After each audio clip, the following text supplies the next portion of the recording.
In terms of immigration, though, as you've said, you lost your reputation on immigration, but also in terms of managing the economy. And that's always been what the Conservatives put front and centre, and we're very proud of that.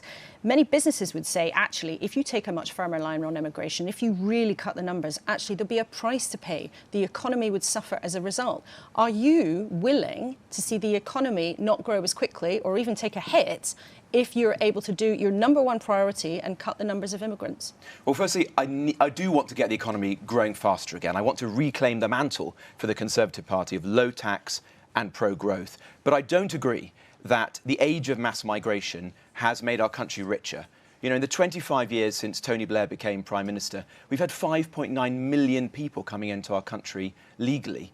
It was 59,000 in the 25 years prior to that. And this has not been a period of record growth, record productivity growth. In fact, far from it. I wrote a report earlier in the year that set out that the level of migration and the types of people coming into our country, which are mostly low-wage, low-skilled people, are actually costing the economy money. And the OBR, you might have noticed in the summer, actually said that I was right on that But there's a question of principle, though, here, isn't there? That many people want to see immigration come down, but many people also want there to be enough carers in the social care sector, for example. They want there to be enough nurses in the NHS. They want there to be enough people available to work in the bars and restaurants, maybe when they, you know, go to London for a special weekend of treats. It's an important question of principle. Would you be willing to see jobs stay vacant, the economy perhaps shrink or not grow as fast as you would like it to, but if the numbers of immigrants came down, would that be a price worth paying? Well, firstly, and this is an important point of difference in this leadership contest,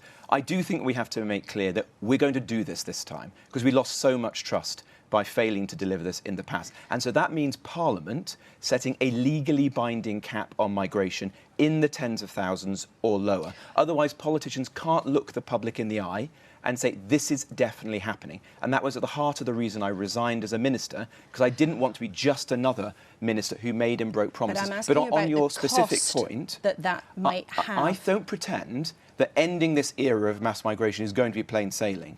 It requires us to link up our skills policy and our welfare policy and have a proper plan as to how we handle this. But I don't think that it needs to cost us money. There are millions of people in our country who are on welfare. I want to help those people into the dignity and the security of work.